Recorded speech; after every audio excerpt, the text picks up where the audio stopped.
But let's react to the news of the day. All right, we got running backs signing. We got a quarterback signing. All right, and I think both set the course for what we're going to see here before the NFL draft. Let's start with the running back, because Saquon Barkley, 3 years, $37.5 million, $26 million in guarantees. $26 million in guarantees, which, by the way, falls right in line with what who last week joined us and said, yeah, I think if you want a good running back, was it Daniel Jeremiah? I'm trying to think who it was. And he's like, yeah, look for about 26 million over 3. That's about the number. Or was it Adam Kaplan? Could have been Adam Kaplan, our NFL insider. So everybody kind of gets their way in this, right? The average per year, that's the APY that you'll see on social media, is $15.83 million, which is more than the franchise tag. The reality is that it's 3 years at 26 guaranteed, which is really below the franchise tag. And Saquon Barkley is widely viewed as probably the best one on the market, right? Tony Pollard is 3 years at 25. In other words, reality has hit running backs in a hard way. Hard way. Okay? It ain't 3 years, 37. It's 3 years, 26. 26. Which may end up being in the 30s. Which is about on par with the $10, $11 million per year that he made last year. And they had a phone call like, dude, this sucks. Yeah, this sucks. What are you going to do? You know what I'm going to do? Next year, I'm going to hold out and get the best deal possible. Forget the Giants. I'm just going to go and shop and go to the best deal part. And the Giants sitting there going like, all right, dude. All right. Because I believe the Giants last year in their contract extension talks were somewhere in the 3 years, $23, $24 million guaranteed sort of area. And you're like, well, then they were off. Okay, by $2 million, that could have been negotiated. They were so offended that they played a year at $10 million and then came back and actually took about the same money. Do you know what you're worth in this world? You're worth $1 million, baby. No. You're worth what somebody's willing to pay you. Everything is worth what someone's willing to pay. It doesn't matter what the Kelley Blue Book says on the used car. It doesn't matter what the comps are. You can list your house all you want. Be like, hey, that house down the street 2 years ago, so forth. Yeah, okay, but rates right now are still hovering in the 7s. You're worth what somebody's willing to pay. And in this case, Saquon Barkley, who was the best running back out there in the market, signed a reasonable deal. It's not anywhere close to Christian McCaffrey's. That's an outlier. This is the market. So anywhere, all these other running backs, you're somewhere in between Tony Pollard and Saquon Barkley. That's what Josh Jacobs is going to get. That's what Austin Eckler will probably get a little less because he's older, right? And he's sustained a bunch more injuries. And, oh yeah, by the way, it's actually probably a bit of an overpay. What do you mean overpay? It's an overpay because that's what you have to do to get somebody to leave their company or leave their team. Pay them more. And, oh yeah, by the way, free agents hit on like a 33% rate. Same thing happens with the Falcons. Different scale for quarterbacks. Different scale. And a lot of it is we just don't know what Kirk Cousins is going to look like coming off an Achilles tendon tear.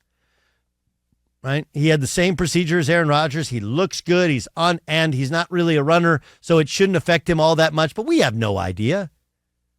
Atlanta can talk to the doctors. They can guess, but people don't really know how he's going to look when he plays. And here's the big thing with the Achilles tendon injury is if anything is off, even slightly off, when how you run and how you plant and how you pivot, that's when you get other injuries. right? You overcompensate when you get back. Something gets out of balance and the Achilles becomes a knee or a hip or a back, all because you're out of balance. That's the big challenge with these types of major catastrophic injuries at this point or any point in somebody's career. It's the knee bones connect to the hip bones connect to the thigh bones connect to the, right? All those different deals. That's how it actually works in real life. But when you hear the Falcons ponied up, 90 over the first 2 years plus $50 million signing bonus? In the 40 plus per year, we're going to hold on to him probably 3 years sort of thing.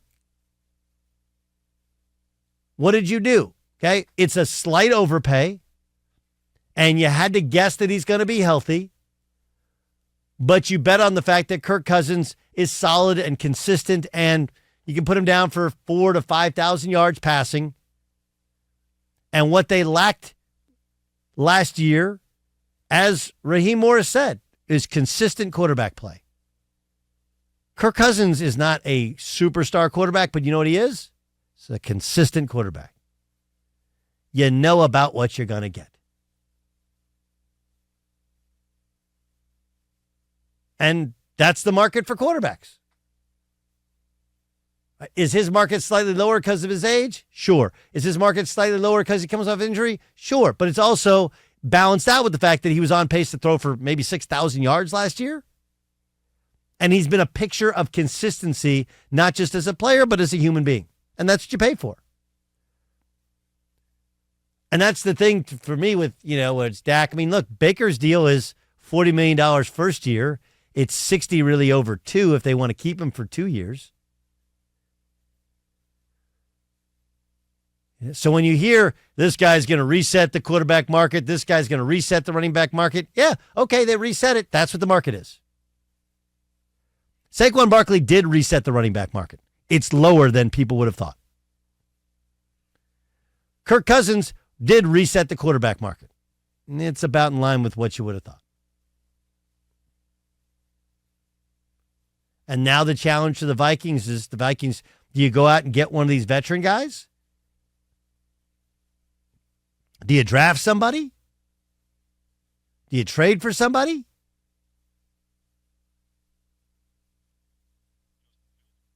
I mean, do you go after Justin Fields now in division? Probably not. Doesn't feel like he fits that scheme, but who knows?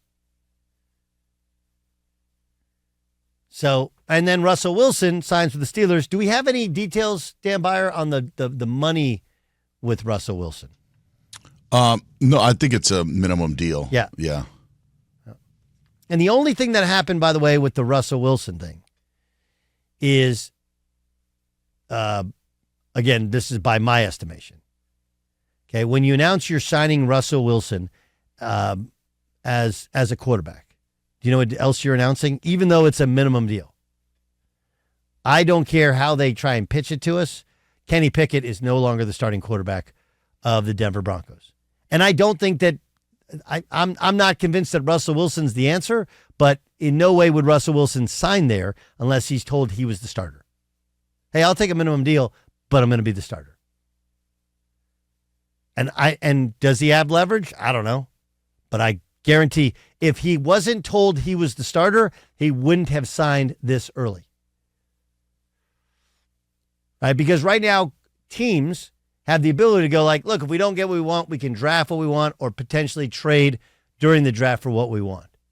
Right? That's why there's a little bit of power in the team's negotiation. Yes, Dan Byer. There's the offset language as well with his guarantees. So it would behoove Wilson and the Steelers to pay him that minimum and leave the Broncos on the hook for the $39 million. But do you agree that there's no way they signed him with telling him he was going to be anything less than the starter? Yes, I believe so. Okay. Yep. So Kenny Pickett is no longer the starter at all. Anybody tells you else otherwise. And they will probably draft another quarterback. They may keep Kenny Pickett as just kind of the backup to have, because it doesn't cost you a lot of money on that rookie deal, no matter how high he was drafted. But he's not the starter anymore. So I like what Atlanta did, and obviously they're in a different cap situation than what the Steelers did. I don't get the Russell Wilson who struggled throwing a football in Denver where you have altitude to help you. Like in that division, I don't love it. And I'm sure what they're thinking to themselves is, look, if we just have competent Russell Wilson, competent quarterback play, we have stars all over, we'll be good. We got a great defense. We got good, talented offensive players. But yikes, I don't love that one. Yes, Dan. Diana Rossini of The Athletic is saying that the Vikings could be targeting Sam Darnold as a, I don't know, stopgap, maybe a future quarterback, however you want to put it. You know me and Sam Darnold. I know. That's why I couched it. I love it.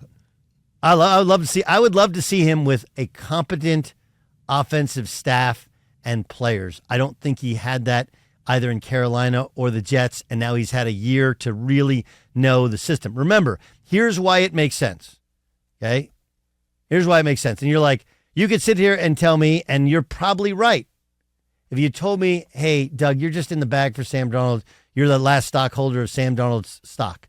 I am. You are correct. You are correct. Okay? And but it's all sort of tied together here. Okay?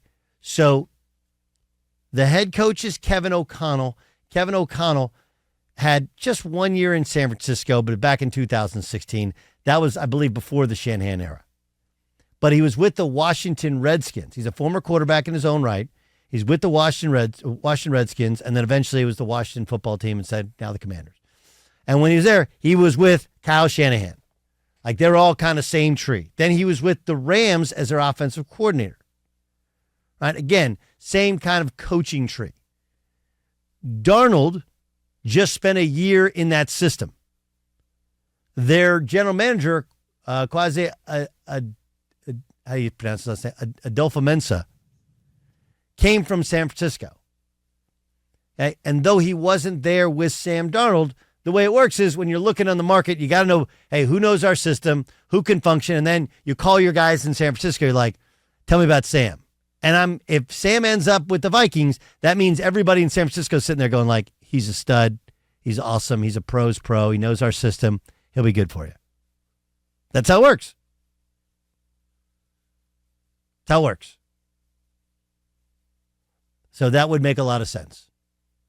And, oh yeah, by the way, you draft a quarterback to develop with a former quarterback who's a coach, and you have Sam Darnold, who has been in the other situation where he's been the draft pick. So he's been the backup before. He knows how to do those things, and he starts, and then, if whoever you draft is good enough, eventually this year or next year it takes over. Makes sense.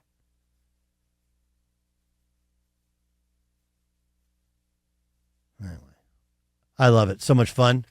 The speculation is fun. The connections are fun. And the understanding that we do this kind of every year. Guys sign as free agents, and we freak out about it. And you start to understand, okay, to get somebody to leave their team, you usually have to overpay. But there's also a reason that they're available. For Kirk Cousins, it was he made a lot of money.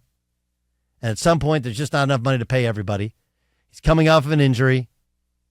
And they probably felt like they topped out there. Right? They topped out.